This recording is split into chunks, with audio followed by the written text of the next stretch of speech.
Salam sejahtera segenap umat Tuhan dimanapun saudara-saudara berada. Mari siapkan hati kita untuk mendengarkan firman-Nya. Mari berdoa. Ya Tuhan, anugerahkanlah kami hati yang sungguh-sungguh mau diajar oleh firman-Mu, supaya hidup kami makin selaras dengan firman-Mu, agar sungguh nampak bahwa kami adalah murid-murid-Mu. Tolonglah kami Roh Kudus, di dalam nama Tuhan Yesus kami berdoa. Amin.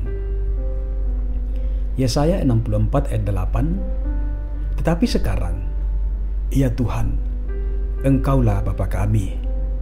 Kamilah tanah liat, dan Engkaulah yang membentuk kami, dan kami sekalian adalah buatan tangan-Mu. Saudaraku, renungan pagi edisi 16 Oktober 2020. Walau sulit untuk dijalani. Melangkah di bebatuan, tergores kerikil tajam tak bertuan. Membekas luka di kaki tak terobati. Tak ada pilihan selain terus melangkah, walau sungguh sulit untuk dimengerti. Mendaki bukit terjal, dengan tepian bergerigi kasar. Semua serasa gelap dan sempit. Suara hati kian meronta-ronta, memompa untuk terus melangkah, walau berat untuk dijalani. Keinginan untuk bertahan, terus berkobar penuh semangat. Jalani saja hari demi hari, dan biarkan sang waktu berikan hasil. Di kemudian hari, semuanya terasa sangat berat, tapi ku yakin di sana ada permata kehidupan. Saudaraku, sepenggal syair puisi yang membangun sebuah kesadaran bahwa untuk mencapai permata kehidupan, mungkin kaki kita akan tergores kerikil yang akan membawa bekas luka. Mungkin semua serasa gelap dan sempit, tapi perjuangan janganlah kandas.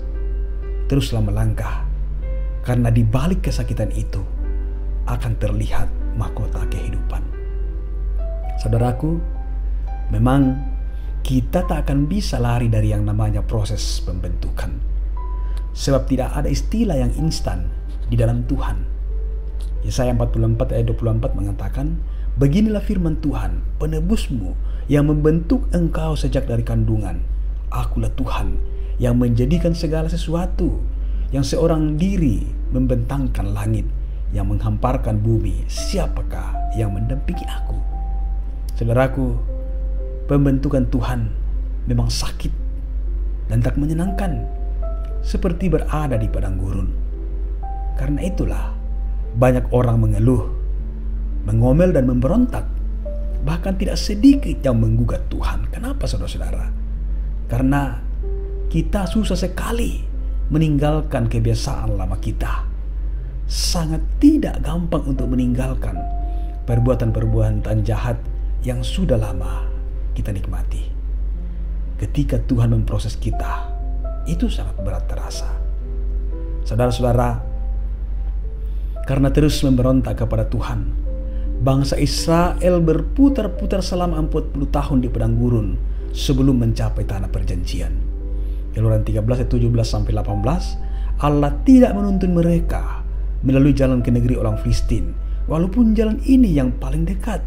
Sebab firman Allah, jangan-jangan bangsa itu menyesal apabila mereka menghadapi peperangan sehingga mereka kembali ke Mesir.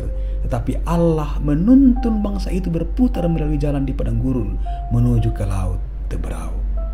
Saudaraku, Tuhan belum selesai berurusan dengan kita selama kita masih saja memberontak dan hidup menyimpang dari jalan kebenarannya.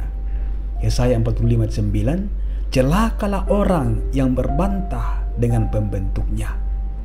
Dia tidak lain dari beling periuk saja. Adakah tanah liat berkata kepada pembentuknya, apakah yang kau buat? Atau yang telah dibuatnya? Engkau tidak punya tangan. Saudara-saudaraku, milikilah penyerahan diri kepada Tuhan saat diproses. Sebab Tuhan tahu yang terbaik bagi saudara dan saya. Apabila bejana yang sedang dibuatnya dari tanah liat di tangannya itu rusak, maka tukang pria itu mengerjakannya kembali menjadi bejana lain menurut apa yang baik pada pemandangannya. Yeremia 18 ayat 4. Karena itu saudaraku, seperti tanah liat, kita mungkin mengalami tekanan lewat masalah dan tantangan yang Tuhan izinkan terjadi dalam proses pembentukan hidup kita. Tuhan juga akan membuang bagian-bagian yang tidak perlu di dalam hidup kita, dan pastinya itu sangat menyakitkan. Mungkin ada kebiasaan, sifat atau perilaku kita yang perlu dikikis habis agar hidup kita dapat dibentuk dengan indah oleh Tuhan. Dan itu pasti berat, menyakitkan. Namun, walau berat untuk dijalani, yakinlah bahwa keterbukaan hati untuk diproses oleh Tuhan menjadi pribadi yang lebih baik.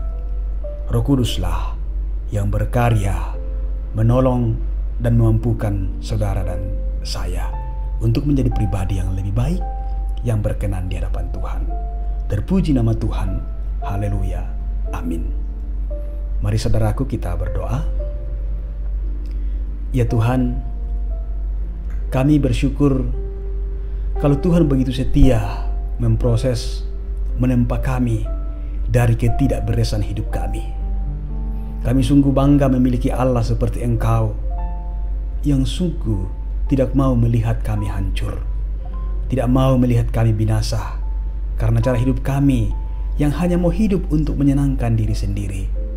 Namun Tuhan tetap menginginkan kami untuk sadar, kemudian mau dibentuk oleh Tuhan untuk menjadi pribadi-pribadi yang hidup di dunia ini. Namun prinsip kebenaran-Mu haruslah kami junjung tinggi, kami taati dan kami lakukan.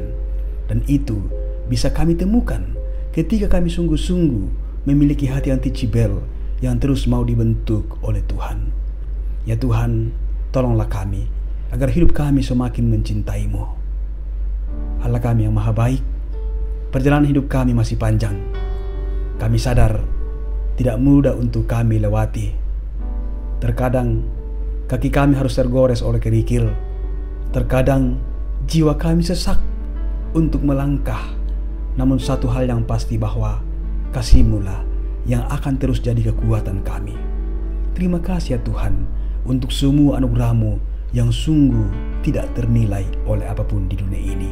Di dalam nama Tuhan Yesus kami datang berdoa kepada Bapa di sorga. Amin.